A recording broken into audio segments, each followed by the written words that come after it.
On May 26, 1985, a baby named Jeffrey Alexander Anthony was born. Jeffrey was a wonderful baby. He was the perfect child, and he was so cute. He was all cheeks. He was a little yellow, and his eyes, the white part of his eyes were a little yellow. So we brought him home and they said, you have to put him in the sunshine. Luckily it was the end of May, so he laid naked in the sun for many, many days. When Jeffrey was about 4 years old, he became infatuated with the Teenage Mutant Ninja Turtles.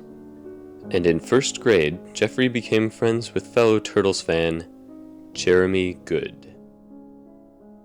We asked Jeremy's mother to describe him. How was Jeremy like when he was in high school? Jeremy!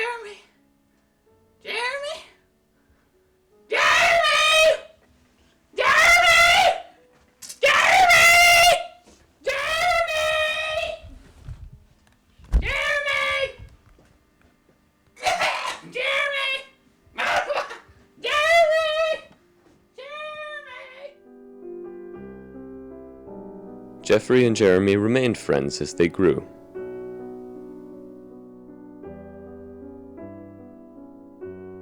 And they accrued many friends along the way.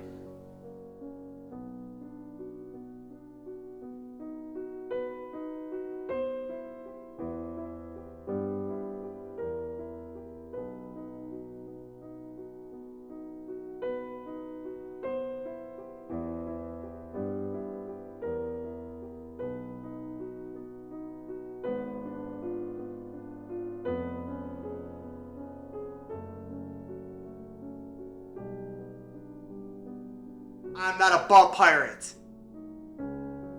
Jeffrey and his friends graduated grade school and moved on to the local magnet high school.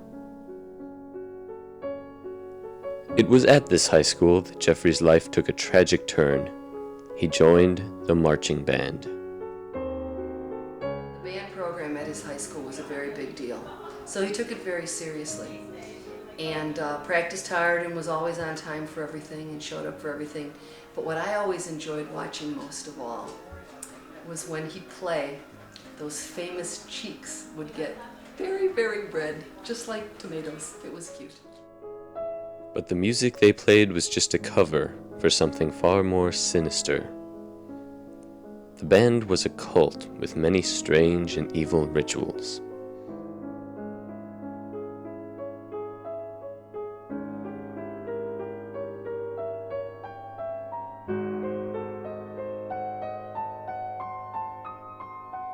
Jeffrey's very soul was in peril.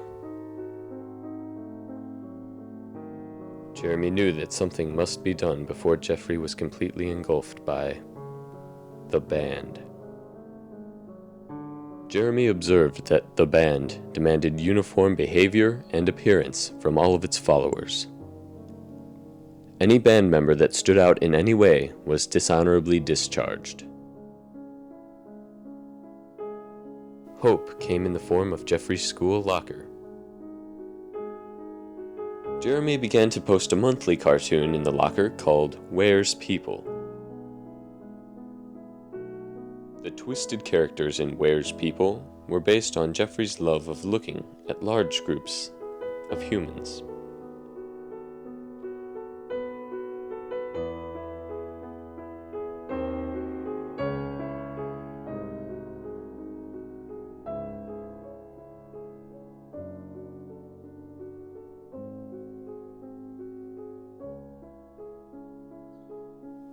Despite Jeremy's efforts with Where's People, Jeffrey was slipping further into the band.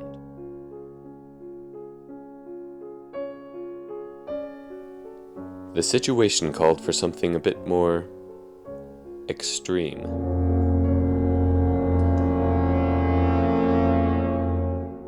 Jeremy set to work building something that had never been seen before.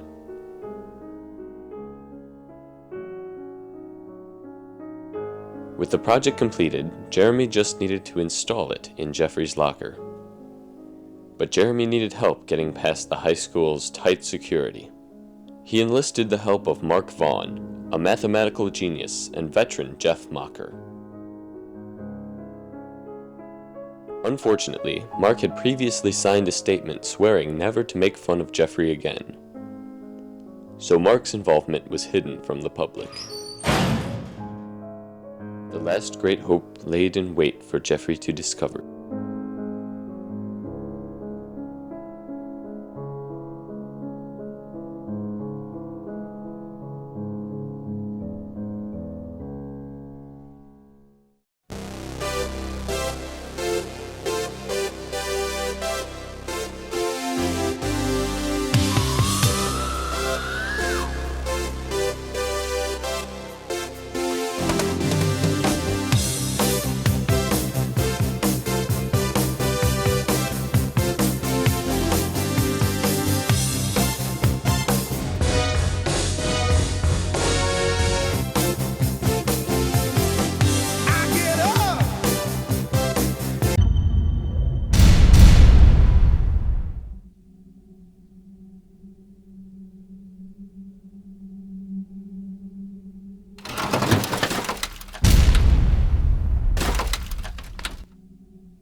Word of the event spread quickly around the high school.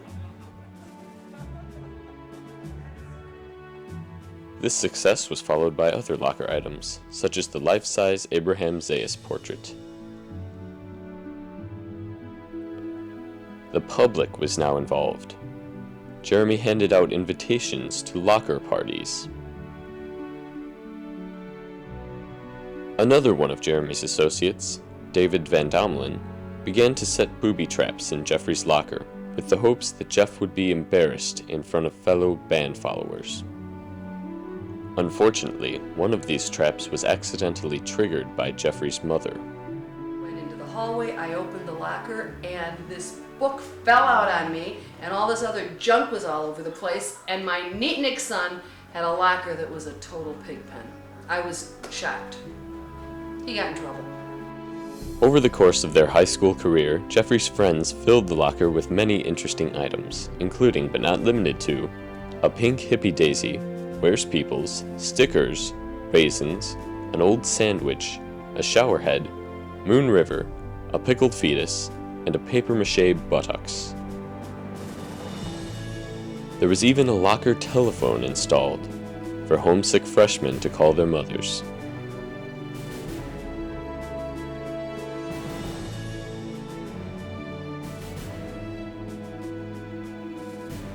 The locker robot had a motion sensor that would bang on the door of the locker when people passed by.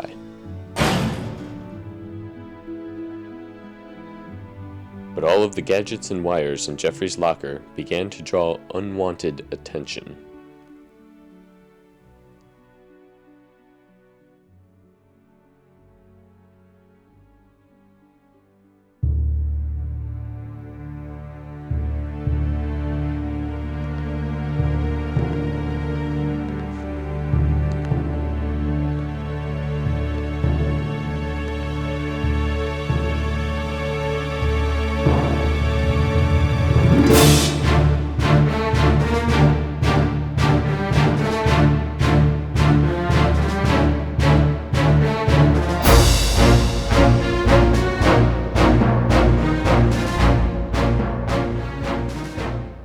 country was in the midst of the War on Terror.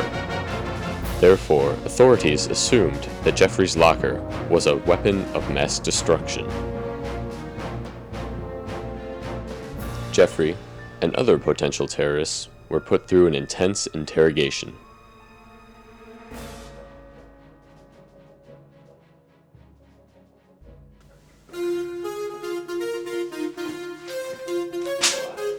Play little games.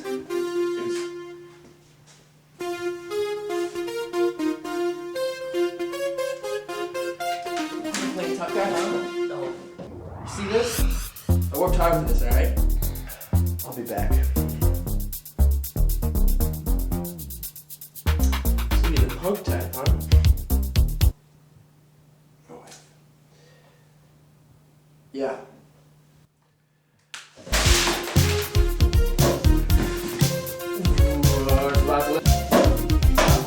Tough guy, huh? In your face, huh? You wanna play like this? You wanna play like this?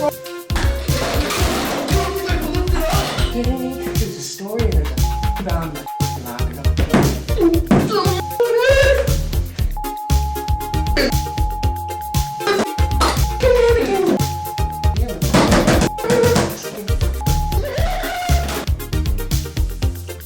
Playing.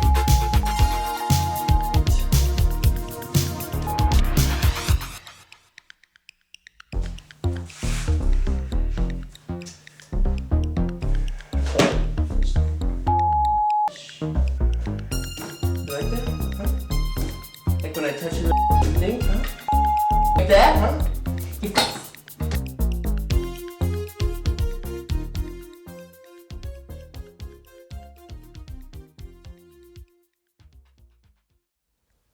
Eventually, the high school found out that there was no weapon of mass destruction in Jeffrey's locker.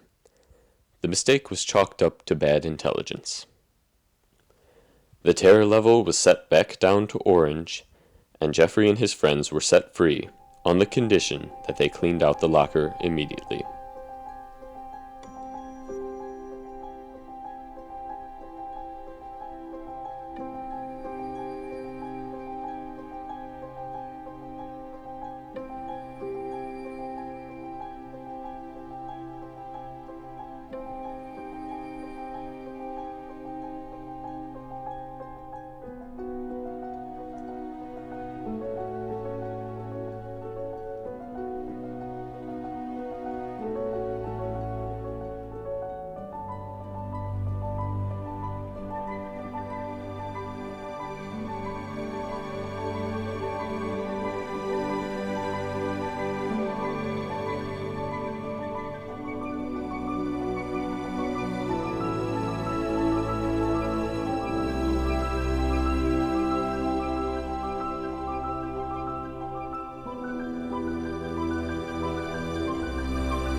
It was the end of the year, and Jeffrey had been saved from the band.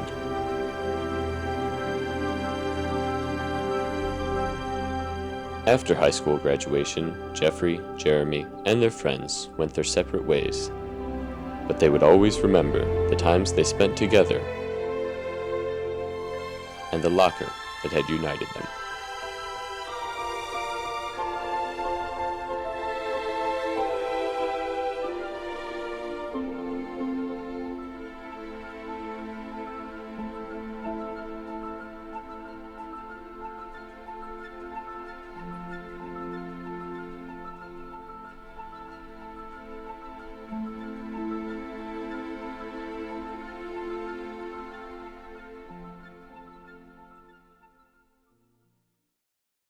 What would you do if I sang out of tune?